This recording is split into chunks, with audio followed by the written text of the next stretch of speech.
Hello crafty friends, this is Amy. Welcome to my channel.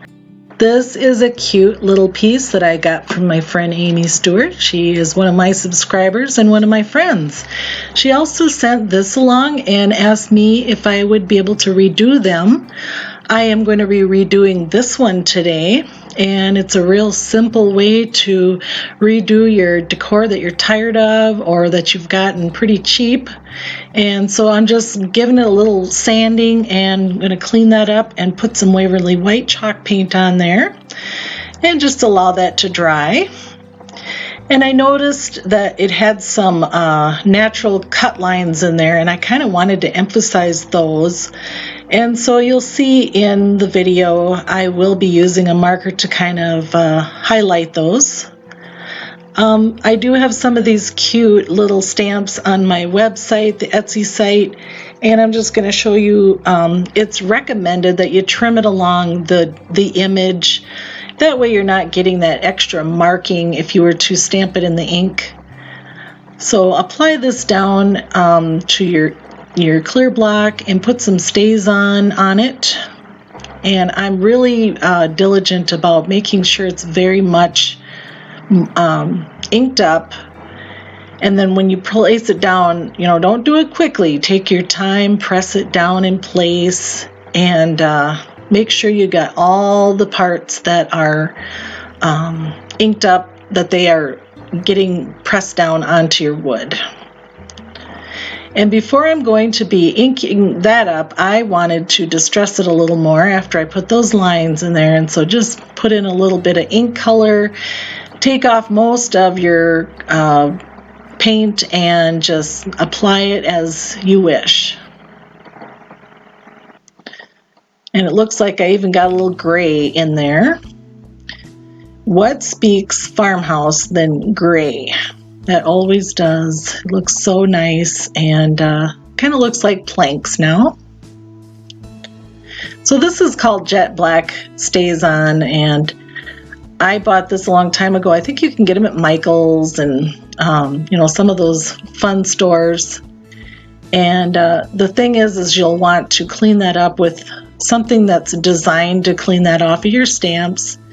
And they do have cleaners. I just have simply been using like a alcohol wipe or something like that, and it comes off fine. And with it being a rubber product, you're going to want to condition those down the line.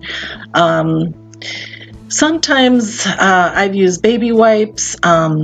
It just depends. Probably the best thing for those is just a product that's made specifically for conditioning your rubber stamps. Otherwise, they can get dried out and crack. But if you condition them and make sure they're nice, they should be good to go. Just kind of working on that little piece that says farm, and going to apply that down. And I decided to call it good. I wondered about putting some jute string on it.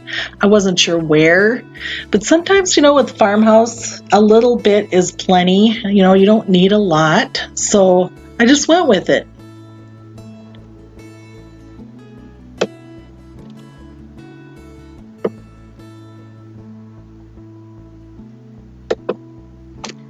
This is a piece that my dog got a hold of. It was just a Dollar Tree little mason jar, and I cleaned it up, took it all off, and then just going to paint over it with that good old Waverly white chalk paint, and put on as much as you want or as little as you want.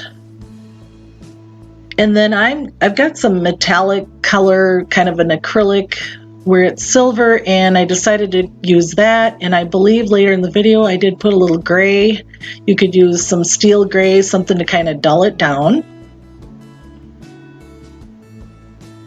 And I'm going to use one of the stencils that I have. I think it's the Stencil Maker, or I can't remember. I will make sure that that's linked down there.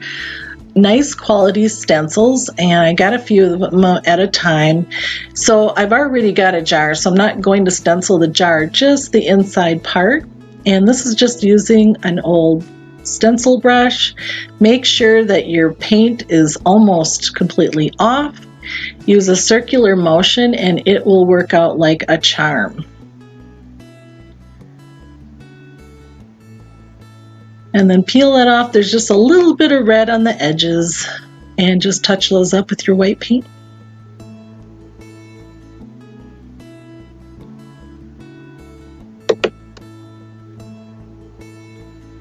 And then I'm just going to take my Sharpie and mark in some lines. I didn't know if I should stop, but sometimes, you know, you just do it. And so I thought I'm going to mark around the entire thing.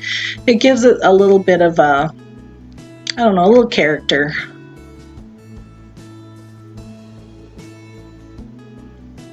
And here's where I'm just taking that steel and I'm just going to try and dull down that metallic look a little bit. And also what I've done with the Sharpie marker so it doesn't look quite so bright and marked. Now I thought we've got to add a little color, and so these were just some papers that I had, and I'm going to put it on the back. Sometimes you get things and it'll have a little thicker of a paper. I'm just gluing this down so it's not real thick, but a little bit thickness, and it's got a little substance to it. And so I glued that down. And since I went around the border of the jar itself, this all needed to be brought out. It just wasn't prominent enough, so I added a little more of the Sharpie to bring out the cute little strawberry seeds and just make it a little more evident.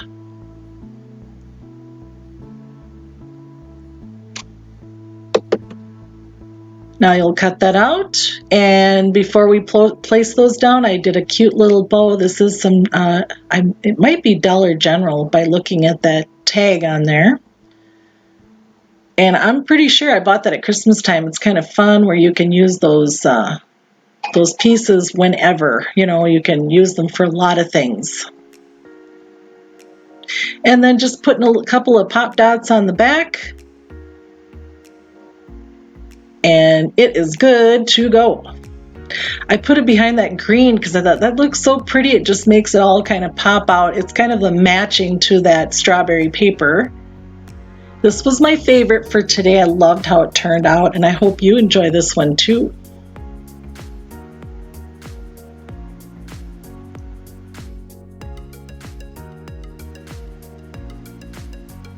On to the next DIY. Number 3. Okay, this I saw someone had said there was a video. Her name is Amber Strong, and she has got the cutest ideas, and she has used this little pet house that you can get at Dollar Tree. She made it into a chicken coop. Well, I'm all about chickens, and I was like, I gotta do this. So I couldn't find her video, but I figured I knew, you know, pretty much what to do. And I took out the little doors. They had, you know, doors for those, I think it was kittens and a dog or something in there. I wanted to cover up that background, so I took that out and put more of a farmhouse wood on it. And then I sprayed it all white because sometimes if you don't kind of prep it, you're going to go with layer after layer after layer. And if you had gray and you wanted it gray, I would recommend doing it then, because I still did plenty of layers with this, but just allow them to dry in between, and it'll look really nice when you get done. So between the Waverly Steel and Elephant and white, I just kind of added this and that, and you know, just kind of make it look farmhouse and dirty and grungy. And of course, you know, you've got your very nice chalk paint, and that makes it look kind of dull, which I love. I even added some of the white to the back of the chicken house when you pop that on. And there is how it turned out, and I was very impressed. And I looked high and low in my house for my Spanish moss. Couldn't find it. I looked 2 days for that stuff.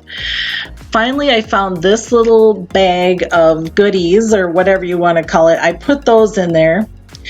And then these little things that look like eggs, all they are is they were on one of those sprigs of flowers. I don't know if it was like a Christmas one, but they'll have these little berries on them. These happen to be white. And that's all I did, is pulled those off to kind of make it look like little eggs. And I just propped it up on like one of those little cupcake holders. I hope you enjoy it. I love this one too. Time for the last DIY. Okay, this is a really quick one. All I'm going to do is paint the frame and the base with the white Waverly chalk paint. This is already a chalkboard. I am using that black as to help me with what I'm going to do with these stickers I bought at Dollar Tree. They kind of had a black background, and so I'm going with it. And using both of these packages to kind of pick and choose what I wanted out of it. That bicycle is really cute, but it was too big. I thought I'd have to kind of cut the wheel off. So I just went with this tea set and then kind of cut the stickers away so it says, "Enjoy today." And just a cute little DIY. I did put some pretty ribbon I had on hand around it just to jazz it up. Something pretty for your tabletop, over by your coffee pot, wherever, something to remind you, make every day a great one. We are so blessed. We just need to remember that. And I am very blessed to have you. Thank you so much for watching my videos. Next time we're going to do Christmas in July. I'm hoping you're going to enjoy that video. I am already looking at things that I want to do. I'm excited about it. And so we will see you then. Take care, my friends. Bye-bye.